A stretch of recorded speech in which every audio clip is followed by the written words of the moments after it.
बार्शी तालुक्यातील गोडगावमध्ये आमदार राजाभाऊ राऊत यांचा सत्कार करण्यात आला। यावेळी गोडगावमधील काही समस्या जाणून घेण्यात आल्या। यावेळी समस्त गोडगाव मंडळी उपस्थित होती। प्रतिनिधी राहुल गुरव, DR न्यूज। तसेच आपल्या भागातील बातम्यासाठी संपर्क 9689 3225 03। चला तर मग आजच संपर्क साधा आपल्या बातम्यांसाठी।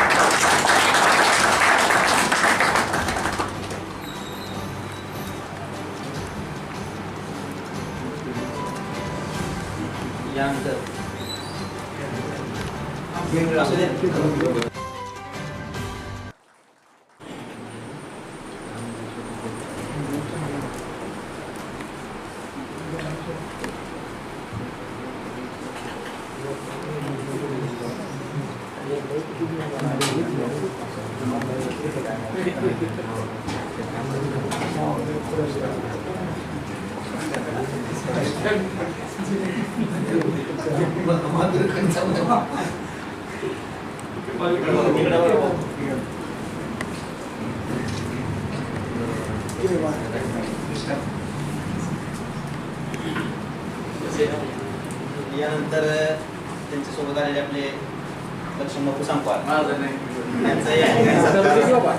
आमचे गावचे सरपंच बालाजी पैसे यांनी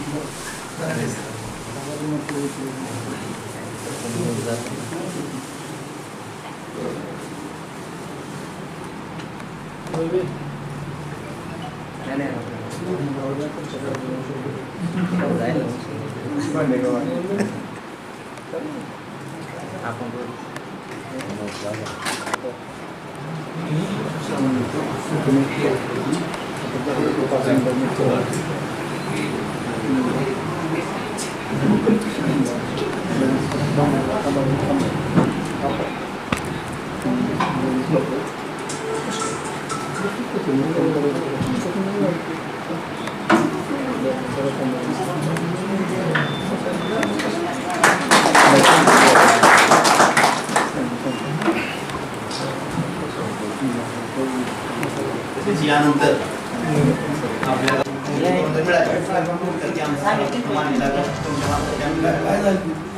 आम्हाला एक स्मशानभूमी जागा आहे 36 गुंठ।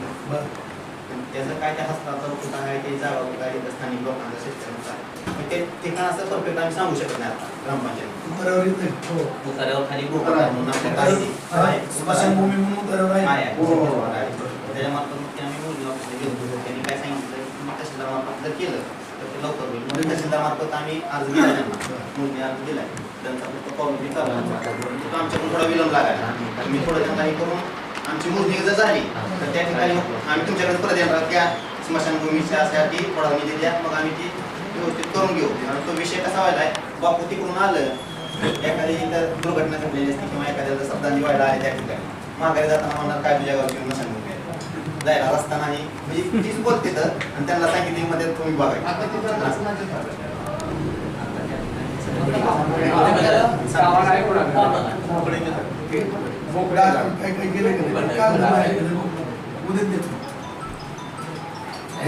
स्मशानभूमीचं काय मुस्लिमांची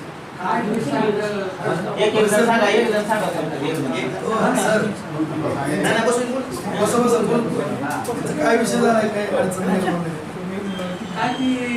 स्मशानभूमीमध्ये ते शेतकरी रस्ता मागते कबरवरून रस्ता देता येत नाही पहिल्यापासून कबर तिथं आहे त्या आणि ऑलरेडी ग्रामपंचायतनं बांधकाम केलेलं आहे तिथं आणि त्या बांधकामामधून पुढे वाढवून त्याच बरोबर आहे त्या ठिकाणी आम्हाला बांधायचं त्या तिथं रस्ता मागायचा तिथं रस्ता काय देऊ शकत नाही आपण तुमच्या गावातलाच विषय नाही कसं आता निधीचं जर टाकलं ना त्या शेतकऱ्याने त्याला जीव दिलेली त्या शेतकरी त्याला रस्ता नाही म्हणाला त्यामुळे अडचण आहे त्याला शेतकरी शेतकरी वाट दिलेली जागा दुसरी वाढवून द्यायला तयार आहे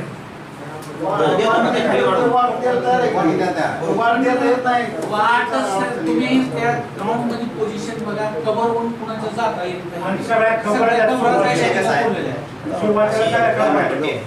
त्या शेतकऱ्यांच्या रस्त्याकडल्या बाजूने ह्यांना काय जमीन तेव्हा बिल मला विचारल्याशिवाय रेकॉर्डिंग करून देत नाही मी. तिथल्या गावातल्या लोकांना विचारतो मी. वाघमारीचा विषय तुमच्यापाशी मानला होता की मी बार्शीला वाघमारीचा विषय तुमच्या पुढे मानला होता की मी नाही होय ना मग हा. पाटील ती जुनी गेली तुमची निघून काम पैसे बिशे घेऊन हां हां काय ते शिल्लक राहिलं भाऊ कधीची वाद झाली? 2020 चे.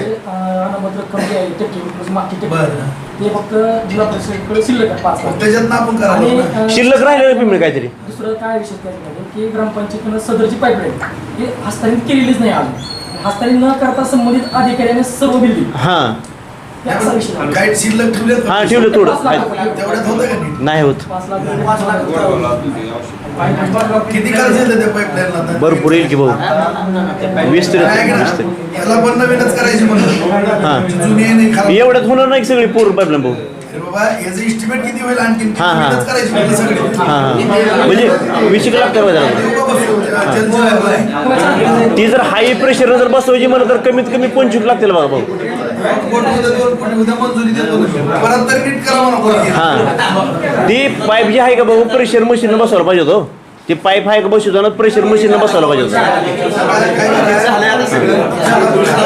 हां रिपोर्ट देतो हां आणि नवीनच आणखीन एक मंजूर करून देतो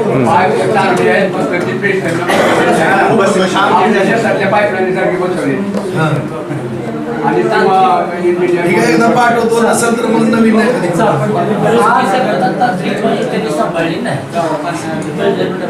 आता मला सांगा मी पण आता पाईपलाईन जोडले तर तुम्ही पण प्रत्येक जण आपापल्या पाईपलाईन जोडता आपण आपल्या रानातले नीट जोडतो आता ही चाललेली